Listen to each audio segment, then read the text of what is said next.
उठाया है। क्यों उठाया गोवर्धन को? गोवर्धन का मतलब क्या है?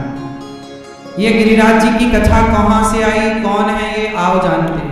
अब कथा की ओर चलेंगे, ध्यान से सुनिए। गिरिराज जी कौन है जानते हैं? जब राम सेतु का निर्माण हुआ तो हनुमान जी उत्तर दिशा में गए और द्रोणाचल के पुत्र, द्रोणागिरी के पुत्र को कहा, गोवर्धन से कहा कि राम सेतु तैयार हो रहा है, क्या आप राम सेतु का हिस्सा बनने के लिए तैयार हैं? राम के चरण पड़ेंगे आप पर, आपकी महिमा बढ़ जाएगी। बहुत पर्वतों से कहा हनुमान जी ने, बहुत लोगों ने तो मना कर दिया, पर जब गिरिराज जी से कहा तो गिरिराज जी बोले कि राम की सेवा में यदि आप ले चलेंगे तो मैं शहर से चलने को तैयार हूं। तो हनुमान जी ने गोवर्धन को धारण किया और रामेश्वरम में जहां राम सेतु का निर्माण हो रहा था, राम सेतु की ओर जब लेकर के चले तो जब हनुमान जी वृंदावन पहुंचे तभी हनुमान जी को सूचना मिली कि राम सेतु का कार्य पूरा हो चुका है। जब राम सेतु का कार्य पूरा हुआ है तो जो पत्थर जिसने जहां लिया वहीं रख दो। तो हनुमान जी गोवर्धन को रखने लगे जब वृंदावन में, ब्रजमंडल में, तो गिरिराज जी बोले कि प्रभु राम सेवा के लिए आप लाए, हम अपनों से दूर हो गए, ना तो हम अपनों के पास रह पाए ना हम राम के काम आ पाए, अब आप तो हमें बीच में ही छोड़ के जा रहे हो। तब हनुमान जी ने राम जी से कहा, प्रभु गोवर्धन आपकी सेवा के लिए चले थे, पर अब आपके पांव इन पर कैसे पड़ेंगे? तब राम जी ने त्रेता में कहा, राम जी के कुछ काम त्रेता में बाकी रह गए थे, सो द्वापर में करना पड़ा। इसकी चर्चा कल हमने विस्तार से की। एक चर्चा ये रह गई थी कि आज भगवान ने गोवर्धन से कहा, गिरिराज जी से कहा कि गिरिराज जी आपने हमारे लिए अपनों को छोड़ा है तो चिंता ना करिए, आप ब्रजमंडल में रहिए, हम आपके लिए द्वापर में कृष्ण बनकर आएंगे और आपको अपनी उंगली में उठाकर आपका सम्मान बढ़ाएंगे। आपने हमारी सेवा का संकल्प लिया, हम आपकी सेवा करेंगे। जब आप भगवान की ओर कदम बढ़ाते हैं ना भक्तों, तो भगवान भी आपकी ओर कदम बढ़ाते हैं। इसलिए मेरी आपसे बस इतनी सी प्रार्थना है कि कभी वृंदावन आओ तो गिरिराज जी का दर्शन करो, गिरिराज जी की परिक्रमा लगाओ। कहते हैं कि गिरिराज जी की पूजा परिक्रमा स्वयं भगवान श्री कृष्ण ने लगाई, भगवान को अपनी उंगली पर उठाया। और गोवर्धन का अर्थ क्या है? गाय का वर्धन। आज हमारे देश में गौचर भूमि होती है, जिन गौचर भूमि को लोगों ने कब्जा कर लिया, तो भगवान कृष्ण ने गोवर्धन क्यों उठाया, उसके पीछे का संदेश क्या था, मैसेज क्या था, वो जरा सुनिएगा। सुनो, गोवर्धन क्यों उठाया गया? अच्छा, गाय कहां चरती थी भगवान कृष्ण की? कन्हैया की गैया कहां चरती थी? बोलो जोर से। गोवर्धन में। गोवर्धन एक पर्वत था और पर्वत की तलहटी पर कौन चरता है? गैया चरती है। तो भगवान ने उस भूमि को उंगली पर उठाया जहां गैया चरती है। मानो भगवान कृष्ण जानते थे कि कलयुग में गायों की भूमि पर भी लोग कब्जा कर लेंगे, इसलिए भगवान ने गाय जहां चरती उस भूमि को उंगली पर उठाकर कहा, दुनिया वालों गौचर भूमि पर कब्जा कभी ना करना, उसे अपने हाथ पर रखना, पलकों पर रखना, क्योंकि गौचर भूमि पर जब कब्जा हुआ तो गाय सड़कों पर खड़े होने के लिए मजबूर हो गई।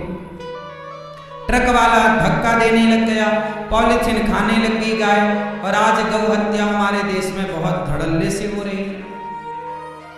हमारे देश में आप बताइए, गौ हत्या होना सही है कि गलत है? बोलो, गौ हत्या होना सही है?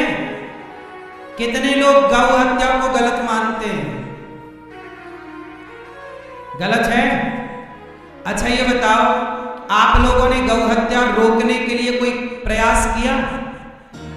हाँ, नहीं किया। करना चाहिए कि नहीं? क्या करना चाहिए? गौ हत्या बंद हो इसके लिए क्या करना चाहिए? हाँ? गौशाला तो बनाओ, अच्छा है, लेकिन गौ हत्या कौन बंद कर सकता? अच्छा बताओ, गौ हत्या कौन बंद कर सकता है? भैया से बोलो, सुने। राम राम। बैठो बैठो, आपको सुनना है हम जो कहेंगे, सुनिएगा ध्यान से। गौ हत्या कौन बंद कर सकता है? बोलो जोर से। हमारे मोदी जी यदि 1000 का नोट बंद कर सकते हैं, हमारे मोदी जी यदि 2000 का नोट बंद कर सकते हैं, तो हमारे मोदी जी चाह लें तो आज गौ हत्या बंद हो जाए। नहीं हो सकता? क्यों भैया? आप सनातनी हैं, आप हमारे नेता हैं, हम आपसे कहेंगे कि गौ हत्या आप लोग संसद में आवाज उठाओ और मोदी जी तक ये बात पहुंचाओ कि हम जिस देशवासी जिसको अपनी माता मानते हैं, जिस गाय में हमारी अटूट आस्था है, शंकर जी का एक भी ऐसा मंदिर नहीं है जिस मंदिर में गाय का बेटा ना बैठा हो। गाय का बेटा कौन? जोर से। अब सोचिए, तुम नंदी के ऊपर भी तो जल चढ़ाते हो, तुम पत्थर के नंदी पर जल चढ़ाते हो और असली का नंदर बूचड़ खानों में कट रहा है। ये कैसा न्याय है? इसलिए हम निवेदन करेंगे वर्तमान सरकारों से कि आप चाहें, हमारे नेताजी चाहें, आप सभी विधायक, सांसद, आप सभी मोदी जी से कहिएगा कि गौ हत्या बंद हो। आपने कभी कहा? हाँ, महाराष्ट्र के मुख्यमंत्री एकनाथ शिंदे जी से ये दास अनिरुद्ध ने कहा, हमारे पूज्य शंकराचार्य जी ने कहा, तो आप आश्चर्य मानेंगे, महाराष्ट्र में जब मुख्यमंत्री एकनाथ शिंदे जी थे तो उन्होंने शंकराचार्य भगवान की बात और ये दास अनिरुद्ध की बात सुनी और सुन करके उन्होंने तुरंत निर्णय लिया और पूरे महाराष्ट्र में जब वो मुख्यमंत्री थे तो उन्होंने गाय को राज्य माता का दर्जा दे दिया। पूरे महाराष्ट्र में, आज पूरे भारत में एक राज्य महाराष्ट्र है जहां गाय को राज्य माता का दर्जा मिला। सारे बूचड़ खाने के लाइसेंस रद्द कर दिए। यदि महाराष्ट्र में गौ हत्या बंद हो सकती है तो उत्तर प्रदेश में भी बंद हो सकती है, बिहार में भी बंद हो सकती है, झारखंड में भी बंद हो सकती है, गुजरात में भी बंद हो सकती है। नहीं हो सकती? हरियाणा में भी बंद हो सकती है। कितने लोग चाहते हैं कि गौ हत्या को बंद किया जाए और गाय को राष्ट्र माता का दर्जा दिया जाए? हमारा पड़ोसी देश है नेपाल। नेपाल में गाय को राष्ट्रीय पशु माना जाता है। वहां गाय को, जैसे यहां राष्ट्रीय पक्षी मोर है, हमारे भारत में राष्ट्रीय पक्षी क्या है? बोलो, है ना? यदि राष्ट्रीय पक्षी मोर हो सकता है तो राष्ट्रीय मां, राष्ट्र की माता, यदि राष्ट्र के पिता महात्मा गांधी को राष्ट्र का पिता कहा जा सकता है तो गाय ने तो तुम्हारे बाप दादों को दूध पिला पिला के, जब अन्न नहीं होता था इस धरती पर, पानी सिंचित की भूमि इत्यादि पानी की व्यवस्थाएं नहीं थी, मशीनरी नहीं थी, तब गाय का दूध पी पी के लोग जिंदा रहा करते थे इस देश में। घी पी पी के जिंदा रहा करते थे लोग इस देश में। हमारे कृष्ण ने गाय चरा करके गौ सेवा की। तो बताओ, जिस देश में कृष्ण का नाम पड़ा गोपाल, क्या नाम पड़ा? जोर से। गोपाल का अर्थ है जो गौ माता का पालन करे, उनका नाम क्या है? गोपाल। पालन करे ना गौ माता का, वो गोपाल। तो जो गोपाल की आप पूजा करते हो, कहते हो ना लड्डू गोपाल, बोलो लड्डू गोपाल। आप सबके घर में गोपाल जी है ना? किस किस के घर में लड्डू गोपाल जी हैं? सबके घर में गोपाल है, लेकिन वो गौ पालन करने वाले गोपाल की सुन कौन रहा? इस देश में गौ हत्या हो रही है। इसलिए मेरी प्रार्थना है वर्तमान सरकार से, देखो सरकार चाहे तो आज बंद हो जाए साहब, क्या इसमें आफत आ रही है। इसलिए हम सभी लोग, चुनाव का मुद्दा क्या बनता है? टमाटर महंगा है, बिजली का बिल माफ करो, सिलेंडर सस्ता करो। आज तक सिलेंडर मुद्दा बना, बिजली मुद्दा बनी, टमाटर मुद्दा बना, क्या आज तक के इतिहास में चुनाव का मुद्दा गौ माता बनी कभी? तो गलती किसकी है? जनता की गलती। हम जनता ने कभी गाय के पक्ष में वोट किया ही नहीं। एक बार पूरे भारत के लोग अपने अपने नेताओं से कहें कि इस बार का चुनाव गाय के लिए होना चाहिए, गाय को राज्य माता का, राष्ट्र माता का दर्जा मिलना चाहिए, गौ हत्या बंद होनी चाहिए। क्यों मेरी मां, कितने लोग मेरी बात से सहमत हैं? एक चुनाव तो कम से कम गाय के नाम पे हो कि भाई जो गौ हत्या बंद करेगा हम उसे वोट करेंगे। क्यों जी, बात सही है कि गलत है? लेकिन आपको तो गौ मर रही है तो मर जाए, आपको तो सिलेंडर से मतलब है, 200 रुपया कम दे दो सर, बस। काहे? तुम्हें नहीं लगता कि गाय पर अत्याचार हो रहा है? गाय से कभी पूछो, गाय को माता कहा है मेरी मां, गाय हमारी माता है, लेकिन आज उस माता की दुर्दशा क्या है? कहने से कुछ ना होगा मेरी मां, थोड़ा गाय के लिए जागरूक होने की आवश्यकता है। आप लोगों के घरों में मैं गया, बहुत लोगों के घरों में, मैंने वहां पीतल की गाय देखी लोगों के घर में, बहुत लोगों के घरों में। आपके घर में पीतल की गाय है, क्या चाहते हो आप? कि सबके घर में पीतल की गाय हो और असली गाय बूचर खानों में मरती रहे? तुम पीतल की गाय रखते हो, जय गौ माता भारती, और असली गाय कट रही है। कैसा न्याय है मेरी मां? कैसा न्याय है? कोई तो कम से कम गाय के लिए खड़ा हो। क्या हम गौ हत्यारे नहीं कहे जाएंगे जब गाय हमसे सवाल करेगी कि क्यों? जब हम कट रही थी बूचड़ खानों में तो क्या तुमने आवाज उठाई थी? ये दास अनिरुद्ध तो बोल रहा है, बहुत लोग तो बात भी नहीं करते गौ हत्या पर।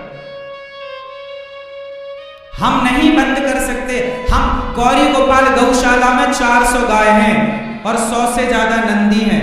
मैं तो करता हूं ना गाय की सेवा, आप लोगों से भीख मांग मांग करके। 400 गाय हैं गौरी गोपाल गौशाला, और आके देखना सारी गाय मस्त है, तंदुरुस्त है, हट्टी कट्टी। 100 से ज्यादा नंदी है। मैं तो अपनी हैसियत औकात के अनुसार कर ही रहा हूं। आप लोग घर पे गाय नहीं रख सकते, कोई बात नहीं, कम से कम गायों के लिए आवाज तो उठा सकते हैं, शब्द तो बोल सकते हैं। इसलिए हम सबका धर्म है हम गाय के लिए खड़े हों। तो हमारे नेताजी से हमारी प्रार्थना है कि आप गाय के लिए अपनी आवाज उठाएंगे। हैं? आपके यहाँ गाय है? नहीं, आपके यहाँ तो गाय है, अच्छा है, लेकिन गौ हत्या बंद होनी चाहिए, आप मानते हैं कि नहीं? हैं? काम कर रही है तो आप हमें जल्दी खुशखबरी सुनाओगे ना कि गौ हत्या बंद हो गई? पक्का वादा? आप आवाज उठाओगे ना? ठीक है, ये हमारे नेताजी कह रहे हैं हम आवाज उठाएंगे। तालियां बजाओ। यदि आपने आवाज उठाई तो निश्चित गाय का आशीर्वाद मिलेगा। और सुनो, जितने लोग गाय की रक्षा के लिए आवाज नहीं उठा रहे हैं वो भी गौ हत्यारे ही हैं। अच्छा ये बताओ, जब द्रौपदी की साड़ी उतर रही थी तो वहां पर जितने लोग चुपचाप तमाशा देख रहे थे, द्रौपदी के कपड़े उतरता हुआ, सब ना देखे? भीष्म पितामह, गुरु द्रोणाचार्य। तो बताओ, जितना बड़ा अपराधी दुशासन था उतने बड़े अपराधी गुरु द्रोणाचार्य भी तो थे, नहीं थे? उतने बड़े अपराधी पितामह भीष्म थे कि नहीं? जोर से क्यों थे? क्योंकि आपके पास ताकत थी, दुशासन को 4 थप्पड़ मारते और द्रौपदी को न्याय गुरु द्रोणाचार्य देते, पितामह भीष्म खड़े होते, 4 थप्पड़ मारते ना दुशासन को।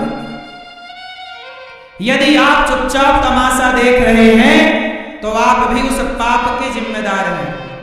बोलो हाँ या ना? तो पितामह ने चुपचाप तमाशा देखा तो बाणों की सैया पर लेटना पड़ा। गुरु द्रोणाचार्य ने चुपचाप तमाशा देखा तो गर्दन कट गई महाभारत में। तो गौ हत्या को जो चुपचाप देख रहा है वो भी गौ हत्यारा है। कम से कम आवाज तो उठाओ, गौ हत्या ना हो। क्यों मेरी मां? भैया बात सही है। तो गौ हत्या नहीं होनी चाहिए। मैं भारत के तमाम नेताओं से हाथ जोड़ के विनती करूं कि आप सब मोदी जी तक बात पहुंचाओ और आप सब कहो मोदी जी बहुत अच्छे नेता हैं। रात भर में 5 मिनट में आकर उन्होंने कह दिया 500 का नोट बंद, 1000 का नोट बंद। हो गया कि नहीं? यदि उनके कहने से 1000-500 का नोट बंद हो सकता है तो गौ हत्या भी बंद हो सकती है ना मेरी मां? कह दें कि कल से गौ हत्या बंद, कौन करेगा? किसकी ताकत है? सारे लाइसेंस रद्द कर दें, क्या मजाल किसी की कि कोई गाय को छू ले? नहीं साहब, सही। बोलिए गौ माता की, गौ माता की जय हो। मैं मर करके जाऊंगा तो गौ माता मेरे से सवाल करेगी कि अनिरुद्धाचार्य आए हो, बताओ हमारी वंशावली मर रही थी, तुमने क्या किया? क्योंकि गाय कहां से प्रकट हुई, जरा बताओ। क्यों भैया? गाय कहां से निकली है? जोर से, कहां से निकली है? समुद्र मंथन से गाय निकली है। जहां से अमृत निकला, जहां से लक्ष्मी निकली, वहीं से गाय भी निकली। और गाय के मुंह से एक शब्द निकला। बताओ गाय के मुंह से कौन सा शब्द निकला? जोर से, जो कहते हो ना ये मेरी मां, तो मां शब्द गाय के मुख से ही निकला। गाय का बछड़ा बोलता क्या है? मां, मां, ऐसी बोलता है ना। तो ये मां कहां से आया? बोलो। मां शब्द की उत्पत्ति गाय से, गाय के बछड़े से हुई है। मां शब्द हमें गाय ने दिया, इसलिए गाय को मां कहा जाता है, क्योंकि मां शब्द ही गाय से आया। क्यों मेरी मां? गाय शब्द कहां से, मां शब्द कहां से आया? गाय, गाय जननी है मां शब्द की। बछिया क्या बोलती है? मां। बछड़ा क्या बोलता है? मां। गौ माता की। भगवान श्री कृष्ण ने गिरिराज जी को स्थापित कर दिया। आज भगवान के पिता श्री नंद बाबा को वरुण देवता लेकर के चले गए और वरुण लोक जब गए तो नंद बाबा को छुड़ाने भगवान श्री कृष्ण गए। भगवान श्री कृष्ण अपने पिता को लेकर आए और इसके बाद भगवान वहां पर बड़े प्रेम से नंद बाबा को छोड़ा। सारे ब्रजवासियों को नंद बाबा ने कहा कि मेरा छोरा तो भगवान है, इसकी जो बड़ी पहचान गौलोक, ये वरुण लोक तक है। तो ब्रजवासियों ने कहा कन्हैया क्या तुम भगवान हो? हाँ। तो एक बार वैकुंठ का दर्शन कराओ। सबको भगवान ने वैकुंठ का दर्शन कराया, पर वृंदावन की महिमा इतनी अपार है कि वैकुंठ भी फीका पड़ गया वृंदावन के आगे। वृंदावन की महिमा वैकुंठ से ज्यादा है, इसलिए सारे ब्रजवासी वैकुंठ से वृंदावन वापस आ गए। बोलिए वृंदावन बिहारी लाल की। अब मैं आपको एक गंभीर चिंतन की ओर ले चलूं, एक बहुत गंभीर कथा सुनाऊं। ऐसी कथा जो शायद आपने पहले सुनी हो या ना भी सुनी हो, वो कथा आज हम आपको सुनाएंगे। शरद पूर्णिमा की रात्रि आई, भगवान पिता रात्रि शरदोत्फुल्ल मल्लिका वीक्षरन्तुम मनश्चक्रे योग माया उपाश्रिता। आज शरद पूर्णिमा की रात्रि आई। कौन सी रात्रि आई? शरद पूर्णिमा। आज भगवान ने यमुना के तट पर खड़े होकर बांसुरी बजाई। क्या बजाई मेरी मां? आज पहली बार भगवान ने मनुष्यों के लिए बांसुरी बजाई। इसलिए बिहारी जी के मंदिर में बिहारी जी साल में केवल एक बार बांसुरी लेते हैं, और वो भी तिथि क्या होती है? शरद पूर्णिमा। क्योंकि पहली बार बांसुरी जब बांसुरी बजाई भगवान ने, तो कभी गायों के लिए बजाई, तो कभी देवताओं के लिए बजाई। आज पहली बार हम जीव मात्र के लिए बांसुरी बजाई। कन्हैया गजब की बांसुरी बजती है वृंदावन बसैया की, करूं तारीफ मुरली की या मुरली के बजैया की। आज भगवान ने गजब की बांसुरी बजाई, और जब बांसुरी बजी ना, तो बांसुरी सुनाई किसे पड़ी? जिसे भगवान सुनवाना चाहते थे। सारी गोपियां जो गाय धो रही थी, शाम का वक्त था, एक सखी गाय धो रही, एक सखी बच्चे को दूध पिला रही, एक आंगन को लीप रही, एक कपड़े बदल रही। जो सखी जो कर रही थी, सारा काम छोड़ कर सखियों ने दौड़ना स्टार्ट कर दिया। किसकी ओर दौड़ी? भगवान की ओर। बांसुरी सुनाई पड़ी, दौड़ पड़ी भगवान की ओर सखियां। सारी सखियां काम धाम छोड़ कर भगवान की तरफ भागती। काम जरूरी है। मैंने एक दिन बताया था ना, कर्म जरूरी है कि धर्म जरूरी है? क्यों? कर्म जरूरी है कि धर्म जरूरी है? जोर से। कर्म जरूरी है। कितने लोग इस बात को मानते हैं कर्म जरूरी है?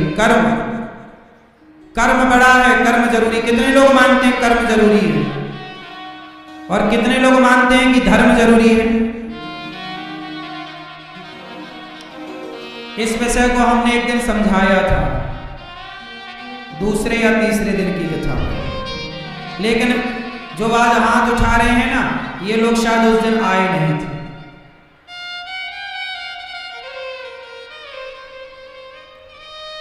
कर्म जरूरी है, लेकिन कर्म से ज्यादा धर्म जरूरी है। यदि आपने धर्म को जरूरी समझा होता ना सनातनियों, तो आज हमारे देश में धर्म परिवर्तन की घटनाएं बिल्कुल ना होती। क्योंकि आप धर्म को जरूरी मानते ही नहीं, इसलिए हमारे देश का कुछ तबका, दलित भाई, आदिवासी भाई, जंगल के भील आदिवासी, वो कुछ लोग अपना धर्म परिवर्तन कर लेते हैं। क्योंकि आपको अपने धर्म से प्रेम नहीं। मुसलमान अपने धर्म से, अपने मजहब से बड़ा प्यार करता है। मुसलमान का बच्चा छोटा हो या बड़ा, वो सदा टोपी लगा के चलते हैं। उन्हें कोई दिक्कत नहीं है टोपी लगाने में। वो नमाज पढ़ते हैं। शुक्रवार के दिन सभी लोग जाते हैं, नमाज पढ़ते हैं। लेकिन हम हिंदुओं की दुर्दशा देखिए कि तुम्हें माथे पर तिलक लगाने में शर्म आती है, सिखा रखने में शर्म आती है, चोटी धोती कुर्ता पहनने में शर्म आती है। बताओ, हमारे शिवाजी ने, महाराणा प्रताप ने जब युद्ध लड़े तो पैंट शर्ट पहन के लड़े थे कि धोती कुर्ता पहनकर लड़े थे? बोलो। भारत का मुख्य पहनावा पैंट शर्ट है पुरुषों का या धोती कुर्ता? तो आज पुरुषों ने धोती कुर्ता पहनना छोड़ दिया। मुसलमानों ने टोपी लगानी नहीं छोड़ी। इसलिए मुसलमानों के 52 देश हैं। मुसलमानों के देश कितने हैं? 52 से ज्यादा। क्योंकि उन्होंने अपना धर्म नहीं छोड़ा, टोपी लगाना नहीं छोड़ी, नमाज पढ़नी नहीं छोड़ी। किसी मुसलमान ने आज तक कुरान को जलाया नहीं, लेकिन ऐसे तमाम हिंदू मिल जाएंगे जो रामचरितमानस को जला रहे हैं, जो भगवत गीता को बोलते मैं नहीं मानता। तुमने अपने धर्म से प्यार नहीं किया, इसलिए मुसलमानों ने प्यार किया तो उनके वामन देश बन गए, और तुमने अपने धर्म से प्यार नहीं किया, इसलिए पूरी दुनिया में एक भी सनातन राष्ट्र नहीं है, एक भी हिंदुओं का देश नहीं। भारत को बनाने का कह रहे हैं कि सनातन राष्ट्र बनाओ, तो लाख सवाल हिंदू ही करते हैं कि क्यों बनाओ।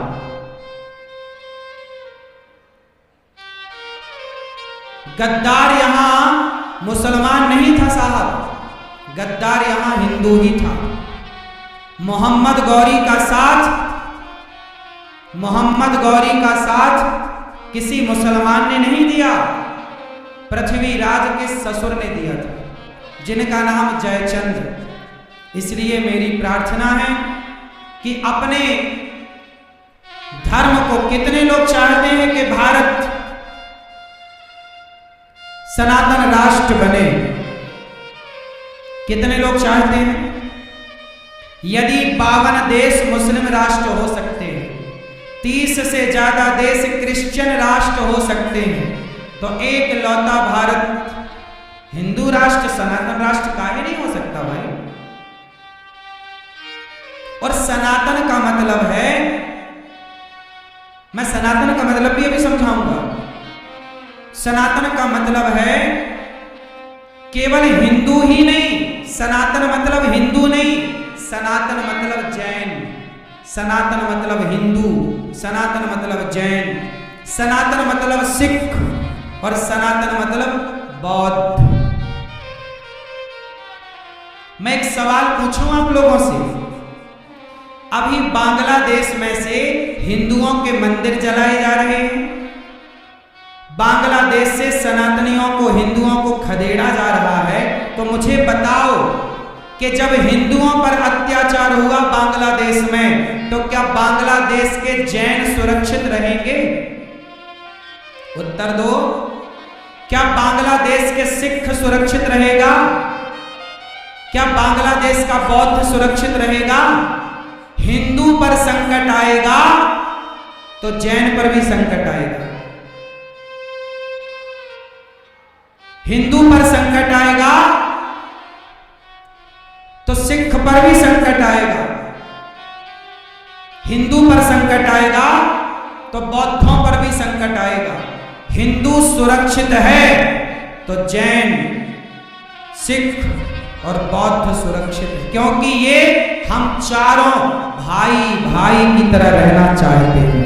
हम चारों अलग नहीं, सनातन का ही टुकड़ा है ये, चार विभाजित, चार हिस्से हो गए सनातन। जैन क्या है? जैन सनातनी ही है। सिख कौन है? सनातनी ही है। बौद्ध कौन है? हमारे 24 अवतारों में एक अवतार हुए हैं भगवान बुद्ध, तो भगवान बुद्ध को मानने वाले बौद्ध हो गए। तो हम सनातन सुरक्षित है तो ये सब सुरक्षित है। जरा सोचो कि यदि भारत धोखे से मुस्लिम राष्ट्र बन गया तो क्या इस देश में सनातनी रह पाएंगे? क्या जैन रह पाएंगे? क्या सिख रह पाएंगे? क्या?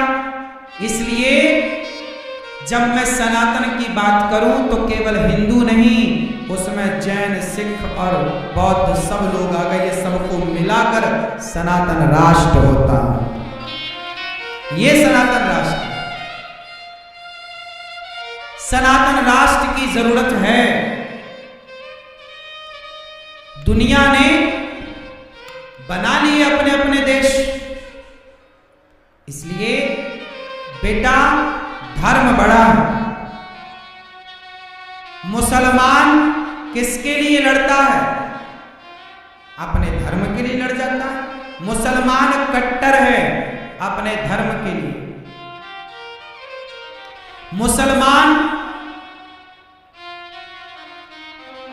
अभी किसी एक बहन ने मुसलमान के जो पैगंबर होते हैं उनके लिए जरा कुछ कह दिया था तो कितना बड़ा बवाल हुआ इस देश में। लेकिन हिंदुओं के भगवान को रोज आदमी गाली देता है, उन्हें कोई कुछ नहीं कहता, क्योंकि हिंदू अपने देवी देवताओं का अपमान स्वयं करता भी है और सहता भी है। मैं एक अपमान की बात करूं जो कृष्ण का अपमान आप लोग करते हो, उस अपमान से आज मैं कथा की शुरुआत करूंगा। देखो समाज में कितनी सारी कुरीतियां हैं, जिन कुरीतियों को नष्ट करने के लिए सत्संग जरूरी है। एक कुरीति पर मैं बात करूंगा, ध्यान से सुनना। चलो मुझे एक उत्तर दो, तुम करो तो रास लीला और हम करें तो कैरेक्टर ढीला। ये कहावत किस किस ने सुनी? हाथ उठा के बताओ। तुम करो तो रास लीला, हम करें तो कैरेक्टर ढीला। किस किस ने सुनी? हाथ उठाओ। चलो बताओ, ये शब्द आया कहां से? ये सेंटेंस कहां से आया? बॉलीवुड से आया।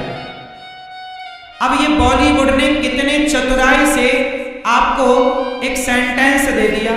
सुनो, इसका अर्थ बताता हूं। अब मुझे आप लोग बताओ कि क्या भगवान श्री कृष्ण का कैरेक्टर ढीला था? बोलो। लेकिन इस सेंटेंस का अर्थ तो यही निकल रहा, तुम करो तो रास लीला। तो क्या जो कृष्ण की रास लीला हुई, क्या उस रास लीला में कोई कैरेक्टर ढीला जैसी बात थी क्या? क्या हमारे कृष्ण की रास लीला क्या कैरेक्टर ढीला था उसमें कोई? फिर आप लोग तो हंसते हंसते बोलते तुम करो तो रास लीला, हम करो तो कैरेक्टर ढीला। अब बताओ ये कृष्ण का अपमान है या नहीं? तुम अर्थ इसलिए कहता हूं, जो शब्द बोला करो एक बार उसकी गहराई से अर्थ को जान पड़ताल कर लिया करो कि आप जो बोल रहे हैं उसका मीनिंग क्या है, अर्थ क्या है। कुछ भी नहीं बोलना है। तुम करो तो रास लीला, हम करो तो कैरेक्टर। रास लीला भगवान कृष्ण की सबसे श्रेष्ठ लीला का नाम है रास लीला। और उस रास लीला को लोगों ने कहां से जोड़ दिया? बोलो। कैरेक्टर ढीला, चरित्र से जोड़ दिया। अब मुझे सवाल आपसे पूछना है कि क्या श्री कृष्ण कोई ऐसे व्यक्ति थे जिनका कैरेक्टर ढीला था? जिन्हें आप भगवान कहते हो, जिनकी आप पूजा करते हो, और एक तरफ पूजा करते हो और दूसरी तरफ आप उन्हें कैरेक्टर ढीला कहते हो, तो ये तो बड़ी शर्म की बात है। भले आप लोग इसका अर्थ ना जाने, बोलते तो है ना लोग, बात बात में यही बोल देते हैं, यार तुम करो तो रास लीला, हम करो। आप भले किसी भी अर्थ पर बोले पर बोलते यही सेंटेंस। हाँ या ना? मैया बात सही है कि गलत है? अब मैं आपको बताऊं कि रास लीला का सही अर्थ क्या है। कैरेक्टर ढीला और रास लीला में कितना अंतर है, आओ अब इस कथा को सुनते हैं। कथा कैसी है, मैं आपसे कुछ सवाल पूछूंगा, ध्यान से सुनना और मेरे प्रत्येक सवाल का उत्तर देना। सुनो, सवाल ये है कि पहले कथा स्टार्ट करते हैं, बीच बीच में मैं सवाल पूछूंगा। कथा ऐसी है कि एक दिन भगवान शरद पूर्णिमा की रात्रि यमुना के तट पर बांसुरी बजाते हैं और गोपियों को बुलाते हैं। काय के लिए बुलाते हैं? रास रचाने के लिए। भगवान ने गोपियों को किसके लिए बुलाया? जोर से पीछे के भक्त बताएंगे, काय के लिए बुलाया? रास रचाने के लिए। मैया बताओ ये रास लीला क्या थी? ये मैया बताएंगे हमारी। ये रास लीला में क्या हुआ था? क्या थी रास लीला मेरी मां? मैया, ओ मैया, ये रास लीला में क्या हुआ था मेरी मां? बोलो। क्या शादी हुई? क्या हुआ? क्यों भैया आप बताओ, ये रास लीला में हुआ क्या था? क्या था ये रास? हैं? आप बताओ, आप क्या था ये रास? आप क्यों भैया बताओ? ये सब आप लोगों को पता होना चाहिए। इसलिए पता होना चाहिए कि कल आपके सामने कोई कहे कि तुम करो तो रासलीला, हम करें तो कैरेक्टर ढीला, तो आप उसके इस प्रश्न का तुरंत उत्तर दे सकेंगे, भाई तुम ये गलत कह रहे हो। रास का अर्थ जब पता होगा तब ना आप सामने की बात का खंडन कर पाओगे। अर्थ तो पता ही नहीं और आप लोगों ने जानने की कोशिश भी नहीं की। अब सुनो ध्यान से, मैया ओ मेरी माँ, ये सोफे पे बैठी है मेरी माँ, बताओ रास का मतलब क्या क्या था? रास में क्या हुआ? कृष्ण ने रास में क्या किया? बोलो मेरी माँ। एक दूसरे का मुंह ना देखो, आपसे पूछ रहे हैं, बोलो। जितनी सोफे में मैया बैठी सब बताएंगे। चलो, क्या रोटी बनाई? हाँ? नहीं, सुनो, अब कान खोल के सुनना। रास में क्या हुआ? पहले तो ये देखो कि रास में आया कौन? गोपियां आई। तो गोपियों का मतलब क्या है? आओ जानते हैं। जब रास रचाया गया तो उस रास में भगवान शंकर आए। आए कि नहीं? कौन आया? लेकिन क्या बनकर आए? क्या बनकर आए? गोपी। शंकर जी आए। शंकर जी कौन है? शंकर जी की तीसरी आंख खुली थी तो कौन जला था? शंकर जी के तीसरी आंख जब खुली थी तो किसे जलाने के लिए खुली थी? जोर से, कामदेव। अब ध्यान से सुनना कथा को। भगवान शंकर ने, शंकर जी वो हैं जिनकी तीसरी आंख खुलती है तो कामदेव जलकर भस्म हो जाता है। जो शंकर कामदेव को जला चुके हैं वो शंकर साड़ी पहनते हैं, मांग भरते हैं, चूड़ी पहनते हैं और कृष्ण के पास आकर कहते हैं हमें रास में सम्मिलित कर लो। तो यदि कोई रास लीला में काम वासना रही होती तो शंकर जी वहां क्या करने गए थे भाई? शंकर जी तो कामदेव को जला चुके थे। तो शंकर जी क्या बने? जोर से। तो गोपी का मतलब स्त्री नहीं है। गोपी का मतलब स्त्री होता तो शंकर जी क्या कर रहे हैं वहां पर? तो गोपी का मतलब है गोपी के जैसा भाव, गोपी के जैसी विचारधारा, गोपी के जैसे थॉट, गोपी के जैसा आचरण, गोपियों के जैसा प्रेम, गोपियों के जैसा समर्पण।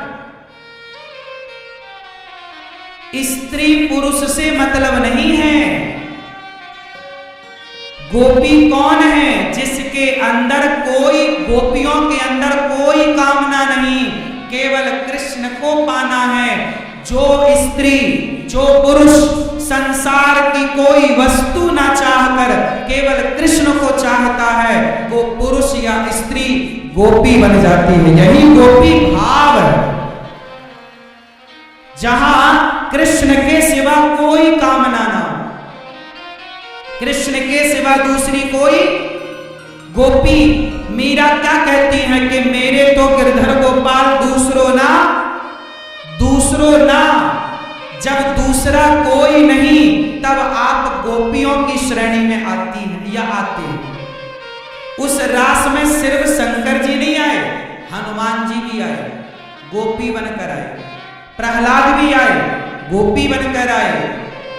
मेरी मां, गोपी का मतलब स्त्री से नहीं।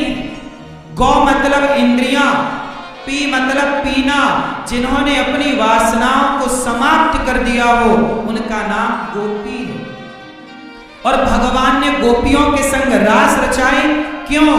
ये रास नहीं, ये भक्त और भगवान का मिलन है, इसे मिलन कहते हैं। जैसे हमारे देश में अभी एक G20 समारोह हुआ दिल्ली में। कौन सा मिलन था? G20। हमारे देश के नेताजी मोदी जी ने तमाम देश के नेताओं को बुलाया, सबको गले लगाया, सबके साथ भोजन किया, सबके साथ उठे बैठे हंसे। तो मिलन था, उस मिलन का नाम क्या रखा? जोर से, क्या नाम था उस मिलन का? G20। 20 देशों के राजा आए और मिलना सबसे हुआ। उस मिलन का नाम मोदी जी ने रखा G20 समारोह। उसी तरह जैसे G20 समारोह में सभी नेता एक दूसरे से मिले, ऐसे रास एक प्रोग्राम का नाम है और उस रास के द्वारा भक्त का भगवान से मिलन हुआ। कैसा मिलन हुआ? तो सुनो कैसा हुआ।